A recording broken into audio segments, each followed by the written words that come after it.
Assalamu alaikum. Hope you're well. Today I'm going to take your project management class. Today we discuss about the chapter 4 project implementation and control. Our first topic is what is the project communication management.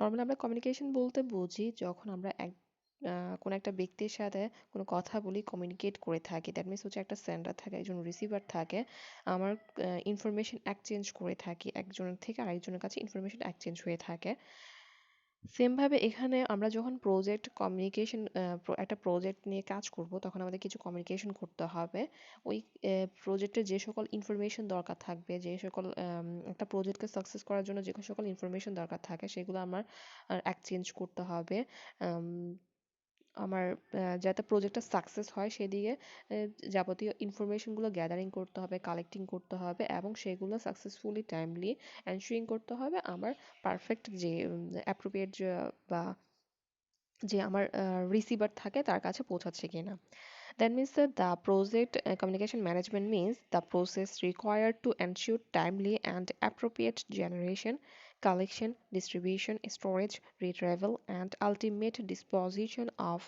project information. তাহলে দেখেন আমার এখানে ensure করতে হবে যে আমার একটা প্রজেক্টকে success করার জন্য যে সকল ইনফরমেশনগুলো আমার দরকার আছে ওই ইনফরমেশনগুলো আমার সঠিক মানুষের কাছে পৌঁছাচ্ছে কিনা এবং সেটা টাইমলি পৌঁছাচ্ছে কিনা আমাকে এখানে একটা প্রজেক্ট সাকসেসের জন্য আমার যে স্টেক হোল্ডার বা ইনফরমেশন ওগুলো এক্সচেঞ্জ করতে হবে সঠিকভাবে সঠিক ওয়েতে আদারওয়াইজ আমার কি হতে পারে আমার প্রজেক্টটা আনসাকসেসফুল হয়ে যেতে পারে সেজন্য আমার একটা প্রজেক্ট সাকসেস করার জন্য যে সকল ইনফরমেশনের দরকার থাকবে সেই সকল ইনফরমেশন আমি রাইট ওয়েতে এবং টাইমলি ওই পার্সনের কাছে পৌঁছানোটা হচ্ছে আমার এখানে মেন একটা টার্গেট এখানে সেজন্য আমাদের কি করতে হবে আমাদের কালেকশন আমাদের যে প্রজেক্টটার জন্য ওই ইনফরমেশনগুলো কালেক্ট করতে হতে পারে দেন ডিস্ট্রিবিউট করতে হতে পারে স্টোরেজ করতে হতে পারে এবং দেন এগুলো আলটিমেটলি ওই লোকটার কাছে পৌঁছে দিতে হয় এই পুরো প্রসেসটাকে নর্মালি হচ্ছে প্রজেক্ট কমিউনিকেশন ম্যানেজমেন্ট বলা হচ্ছে now importance of the good communications আমাদের যদি কমিউনিকেশনে গ্যাপ থাকে তাহলে দেখা যায় আমাদের অনেক সময় the greatest threat of many project is a ফেলার টু কমিউনিকেট দ্যাট মিনস হচ্ছে আমার যখন কোনো কমিউনিকেশনে গ্যাপ থাকে আমার রাইট ওয়েতে বা টাইমলি যখন আমরা যখন কমিউনিকেট করতে পারি না বা ইনফরমেশনটা এক্সচেঞ্জ করতে পারি না তখন আমার প্রজেক্টটা অনেক সময় ফেল হতে পারে অথবা রাইট ইনফরমেশনের জন্য কিন্তু আমার কি হতে পারে ইনফরমেশন প্রজেক্টটা ফেল হতে পারে এরপর হচ্ছে research shows that IT professional must be able to communicate effectively to succeed in their project বা পজিশন আমরা যদি অনেক সময় দেখা যায় আমরা যদি মিসআন্ডারস্টুড হয়ে থাকি বা রং ইনফরমেশন পাস করে থাকি তাহলেও কি হতে পারে আমাদের প্রজেক্টটা ফেল হতে পারে তাহলে ইফেক্টিভলি আমার কি করতে হবে আমার কমিউনিকেট করতে হবে আমার ওই পার্সনের সাথে আমার প্রজেক্টটা যাতে সাকসেস হয় তারপর হচ্ছে স্ট্রং ভার্বাল স্কিলস আর এ কি factor in a career advancement for the IT professionals তাহলে দেখা যাচ্ছে এই কমিউনিকেশন জিনিসটা এত ইম্পর্টেন্ট যে আমাদের রং বা মিসআন্ডারস্টুড হলে কোনো কিছু তখন কি হতে পারে আমাদের প্রজেক্টটা ফেলোর হতে পারে সেজন্য আমাদেরকে কিন্তু গুড কমিউনিকেশন করতে হবে ইফেক্টিভলি এবং আমাদের রাইট ওয়েতে রাইট ইনফরমেশনটা যাতে আমাদের কাছে আমাদের রিসিভারের কাছে পৌঁছায় সেই জন্য আমাদের কি করতে হবে কমিউনিকেশন জিনিসটা খুবই কেয়ারফুলি হ্যান্ডেল করতে হবে এরপর রয়েছে প্রজেক্ট কমিউনিকেশন ম্যানেজমেন্ট প্রসেস এখানে চারটা স্টেপ রয়েছে communication planning information distribution performance reporting and managing the stakeholders first one is হচ্ছে communication plan determine the information and communication needs to the stakeholders আমাদেরকে ফার্স্টে determine করে নিতে হবে আমার যে স্টেক হোল্ডার রয়েছে তাদের কি ধরনের ইনফরমেশন তাদের দরকার তাদের তারা কি ধরনের ইনফরমেশনগুলো তারা অ্যাকচুয়ালি আমাদের নিকট থেকে তারা চেয়ে থাকে ওই ইনফরমেশনগুলো আমাদেরকে কি করতে হবে আমাদের আগে থেকে ডিফাইন করে নিতে হবে এবং ওগুলো কালেক্ট করে নিতে হবে দ্যাট মিনস হচ্ছে communication the management plan so আমরা ওই ডকুমেন্টগুলো কালেক্ট করে কমিউনিকেট করতে পারবো এবং হোল্ডার অ্যানালাইসিস অ্যান্ড দেন আমাদেরকে স্টেক হোল্ডারকে অ্যানালাইসিস করে নিতে হবে অ্যাকচুয়ালি তারা কি চায় কি ধরনের ইনফরমেশন চায় তাদের কি ধরনের নিডস থাকে তারা কি কখন এই ইনফরমেশনগুলো চাচ্ছে, তাদের কখন এই ইনফরমেশনগুলো দরকার থাকে, মানে তারা কি ওয়েতে বা কোন ওয়েতে এই ইনফরমেশনগুলো তাদের কাছে পৌঁছালে তারা খুশি হবে। দ্যাট মিনস হচ্ছে আমরা একটা স্টেক হোল্ডারের যত কিছু আছে সবগুলো অ্যানালাইসিস করে নিতে হবে এবং একটা প্ল্যান রেডি করতে হবে, যার মাধ্যমে বা মেথড একটা আমাদের একটা মেথড রেডি করে নিতে হবে যার মাধ্যমে আমরা ইনফরমেশনগুলো তার কাছে এক্সচেঞ্জ করব। সো একটা প্রপার প্ল্যান যদি আপনার কাছে না থাকে, কমিউনিকেশনের প্ল্যান যদি আপনার কাছে না থাকে, তাহলে কিন্তু আমরা কি হতে পারে, আমার অনেক সময় ভুল ইনফরমেশনগুলো ওদের কাছে চলে যেতে পারে, তাহলে আমার প্রজেক্টের যেই সাকসেস তার থেকে আমরা অনেকটা পিছিয়ে যেতে পারবো। আর স্টেক হোল্ডার যদি আমরা ম্যানেজ করতে না পারি, স্টেক হোল্ডারকে যদি আমরা স্যাটিসফাই করতে না পারি, তাহলে আমাদের সেটা প্রজেক্টের জন্য অনেকটা লস হয়ে যাবে। দেন হচ্ছে information distribution, making the needed information available to project stakeholder in timely manner. So আমরা যখন আমাদের ইনফরমেশন, যে সকল ইনফরমেশন দরকার আছে ওগুলো কালেক্ট করার পর প্রজেক্ট যে স্টেক হোল্ডার রয়েছে তাদেরকে টাইমলি ওগুলো চেঞ্জ করে নিতে হবে, তাদের কাছে পৌঁছায় দিতে হবে। এখানে ইনফরমেশন ডিস্ট্রিবিউশনের ক্ষেত্রে আমরা কিছু ইনপুট থাকে, যেমন কমিউনিকেশন ম্যানেজ প্ল্যান এবং প্রজেক্ট প্ল্যান। দেন হচ্ছে কমিউনিকেশন মেথডস, ইনফরমেশন ডিস্ট্রিবিউশন আর রিপোর্ট দ্য জেনারেশন টুলস। এই টুলস বা এই টেকনিক্সগুলোর মাধ্যমে কিন্তু আমরা ইনফরমেশনগুলো ডিস্ট্রিবিউট করে থাকি। দেন হচ্ছে আউটপুট হচ্ছে project report, project record, project presentations. Include all this information is important to be to be success a project, otherwise our project is failure.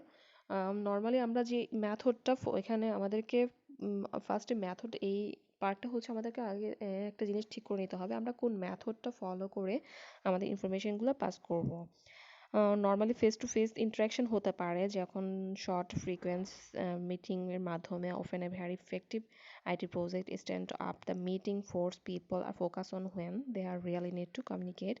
Some companies have the policies preventing the use of email between the certain hours of the man. That means আমাদের কিছু media থাকে information distribute করার জন্য, যেমন মিটিংয়ের মাধ্যমে, যে face to face আমরা যখন কোনো একটা কনফারেন্স করি তখন আমরা কিন্তু ইনফরমেশনটা আমরা দিতে পারি, এরপর হার্ড কপি পৌঁছাতে পারি, এরপর হচ্ছে টেলিফোনের মাধ্যমে বা ভয়েস মেলের মাধ্যমে কিন্তু আমরা ইনফরমেশনটা পাস করতে পারি। এরপর হচ্ছে আমাদের ইমেল বা ওয়েবসাইটের বিভিন্ন মাধ্যমে কিন্তু আমরা কমিউনিকেট করতে পারি আমাদের স্টেক হোল্ডারদের সাথে। তাহলে এই সবগুলো মিডিয়ার মাধ্যমে যখন আমরা একটা আমাদের রিসিভার বা আমাদের যে স্টেক হোল্ডার থাকে তাদের সাথে আমরা কি করতে পারি, কমিউনিকেট করতে পারি। এখন আমার প্রজেক্টের জন্য যেই মিডিয়াটা আমার জন্য বেস্ট হবে, আমাদের কিন্তু ওই মিডিয়া থেকে ওই মিডিয়াটাই চুজ করে নিতে হবে। এরপর হচ্ছে performance reporting, collecting and disseminating the performance information including the status reports, progress measurement and forecasting. In this process, our input is project plan, work result, other project records. The tools and techniques are performance reviews, variance analysis, trend analysis, and the information distribution tools and techniques. In this, after that, we gather the output is performance report and change request. Normally আমরা যে আমাদের যে ইনফরমেশনগুলো আমরা distribute করে থাকি ওখানকার ওই ইনফরমেশনগুলো আমাদের রিপোর্ট একটা আমাদের কাছে আমাদের একটা রিপোর্ট জমা দিতে হবে, আমাদের ওই পারফরমেন্সটা কেমন হচ্ছে আমাদের অ্যানালাইসিস করে নিতে হবে এবং ম্যানেজিং করতে হবে, কন্ট্রোলিং করে দেখতে হবে, আদারওয়াইজ আমাদের ইনফরমেশনটা ঠিকভাবে পৌঁছাচ্ছে কি না পৌঁছাচ্ছে না ওই জিনিসগুলো আমাদের কি আসলে মনিটরিং করে নিতে হবে। Then last one is হচ্ছে managing stakeholders, managing communications to satisfy the needs and expectation of project stakeholder to resolve issues. এবং লাস্ট ওয়ান হচ্ছে আমরা যে ইনফরমেশনগুলো ওদেরকে পাস করছি বা দিচ্ছি বা যেভাবে আমরা ওদেরকে ওদের সাথে কমিউনিকেট করছি, সেটা আমাদের আসলে ওদেরকে স্যাটিসফাই করার জন্য ওদের যে ইনফরমেশনগুলো ওদের নিডেড ওই ইনফরমেশনগুলো ওদের কাছে পৌঁছে দিয়ে ওদের এক্সপেকটেশন ফিল আপ করা, এটাই হচ্ছে আমাদের মেনলি টার্গেট থাকে কমিউনিকেশনের। Then project manager and project team members should work with the different kind of the stakeholders. Good stakeholder management help to improve the efficiency of project management and organization growth and project success impact on the stakeholder. যদি তারা satisfy হয়, তারা তাদের expectation fill up হয়, তারা হলে কিন্তু কি হয়, একটা প্রজেক্ট সাকসেস হয় এবং স্মুথলি কাজটা কমপ্লিট হতে পারে। আদারওয়াইজ কমিউনিকেশন গ্যাপের জন্য কিন্তু অনেক সময় অনেক প্রজেক্টই কিন্তু হয় কি হয়, ফেল হয়ে যায়, আনসাকসেসফুল থেকে যায়। এরপর হচ্ছে প্রজেক্ট কস্ট ম্যানেজমেন্ট। আমরা অনেকেই জানি কস্ট সম্পর্কে। Cost is a resource sacrificed or forgiven to the achieve a specific objectives or something given up in exchange. Normal কথায় বলতে গেলে আমরা যখন কোনো কিছু পাওয়ার জন্য কোনো টাকা খরচ করে থাকি সেটাকে কস্ট বলা হয়ে থাকে। The project cost management includes the process required to ensure that the project is completed within approval budget.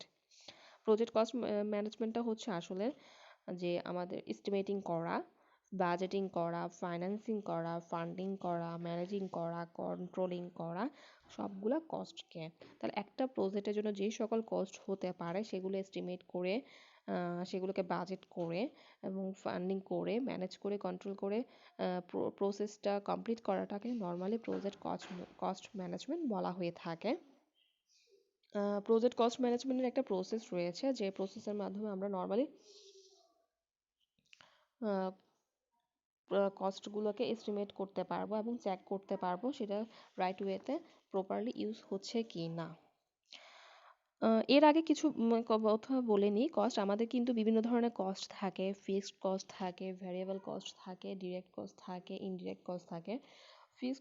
Fixed যে কস্টটা রয়েছে সেটা নর্মালি ফিক্সড কস্ট বলতে বোঝা হচ্ছে আমার কোনো একটা বিজনেস বা স্টার্ট করতে গেলে আমার যে অ্যাসেটগুলো দিয়ে আমরা যে অ্যামাউন্টটা দিয়ে আমরা বিজনেস স্টার্ট করছি, দ্যাট মিনস হচ্ছে আমি যদি একটা বিজনেস স্টার্ট করি, আমার কিছু ফিক্সড কস্ট থাকবে। যেমন আমার ওই অফিস যেটা কিনবো ওটা একটা অ্যামাউন্ট দরকার হবে, ওটার পেছনে আমার কিছু কস্ট থাকবে, ওটা হচ্ছে আমার কাছে কিন্তু ফিক্সড কস্ট।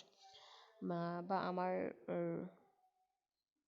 আর কি থাকতে পারে, গাড়ি থাকতে পারে, ওই গাড়ির পেছনে যে কস্টগুলো হতে পারে ওগুলো হচ্ছে আমার ফিক্সড কস্ট হিসেবে কাউন্ট করা হয়ে থাকে। দেন হচ্ছে ভেরিয়েবল কস্ট, আমার বিজনেসটা রান করার জন্য আমার যে সকল কস্ট হয়ে থাকে নর্মালি ওগুলোকে ভেরিয়েবল কস্ট বলা হয়ে থাকে।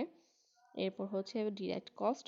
ইনডিরেক্ট কস্ট বলতে যাই, আমাদের কিছু ডিরেক্ট কস্ট থাকে, লেবার কস্ট, তারপর এমপ্লয়মেন্ট স্যালারি, যেগুলো আমরা আসলে দেখতে পারি ডিরেক্টলি হচ্ছে। আবার কিছু ইনডিরেক্ট কস্ট আছে যেগুলো ভেতরে হয়ে যায়, যেমন ইউটিলিটি কস্ট, তারপর হচ্ছে ট্যাক্স, ইনকাম ট্যাক্স, বিভিন্ন ধরনের পে আছে যেগুলো আমাদের আসলে চোখে পড়ে না, ইনডিরেক্টলি আমাদের পে করতে হচ্ছে, ওগুলাকে ইনডিরেক্ট কস্ট বলা হয়ে থাকে।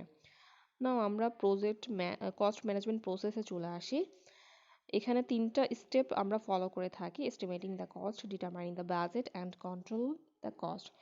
এস্টিমেটিং দ্য কস্ট বলতে বোঝাচ্ছে নর্মালি আমাদের টোটাল যে প্রজেক্টের কস্টটা রয়েছে সেটাকে এস্টিমেটিং করা। আমাদের কি কি খাতে আমাদের কস্ট হতে পারে ওই বেসিসগুলো আমাদেরকে দেখতে হবে। তারপর যে সকল আমাদের যে সকল প্রজেক্ট ডকুমেন্ট রয়েছে বা প্রজেক্ট ইনফরমেশন রয়েছে, ডাটা রয়েছে, ওগুলো অ্যানালাইসিস করে আমাদেরকে বের করে নিতে হবে অ্যাকচুয়ালি আমাদের কী ধরনের কস্ট হতে পারে, আবার কী ধরনের প্রজেক্ট কী ধরনের সেভ হতে পারে। ওই সবগুলা কস্ট অ্যাকচুয়ালি টোটাল যে একটা প্রজেক্টের পেছনে যে টোটাল কস্টটা রয়েছে ওটা আমার ক্যালকুলেশন করাটাকে নর্মালি এস্টিমেটিং দ্য কস্ট বলা হচ্ছে। এরপর হচ্ছে determining the budget. Determining the budget বলতে হচ্ছে আমার নর্মালি পার্টিকুলার কস্টটাকে ইন্ডিভিজুয়ালি ডিফাইন করা। তারপর হচ্ছে রিস্কগুলো আমার ক্যালকুলেটিং করা, আমার কোন খাতে কি পরিমাণ কস্ট হতে পারে এবং কি কোত্থেকে আমরা এই কস্টগুলো আমরা কোত্থেকে দিব, কিভাবে পে করব, কিভাবে আনবো, এই প্রত্যেকটা জিনিস ক্যালকুলেশন করে আমার কি রিস্ক হবে, কি পরিমাণ রিস্ক হতে পারে, কি পরিমাণ সার্টেন রিস্ক হতে পারে, বা আমার ওই সবগুলো জিনিস নর্মালি এখানে এই বাজেটের মধ্যে ডিটারমাইন করা হয়ে থাকে। এখানে বিভিন্ন ধরনের হিস্ট্রিক্যাল ডাটা অ্যানালাইসিস করে আমরা কিন্তু এই জিনিসগুলো দেখতে পারি। এবং এখানে আমরা নর্মালি ফান্ডিংয়ের ব্যাপারগুলো আমাদের কিন্তু এখানে এস্টিমেট করতে হবে।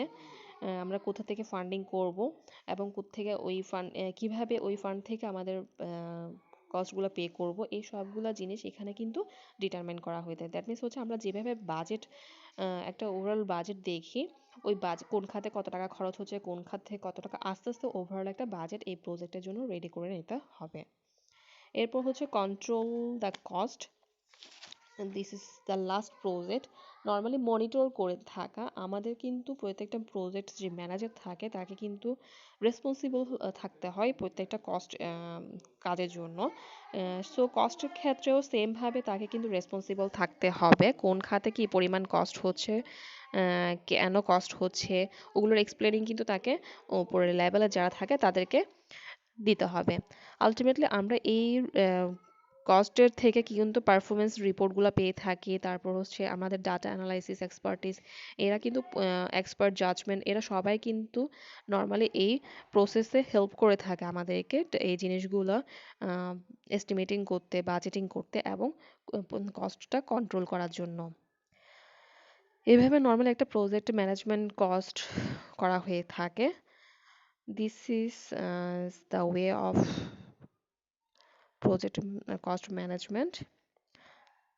That's all for my today's class. Assalamu alaikum.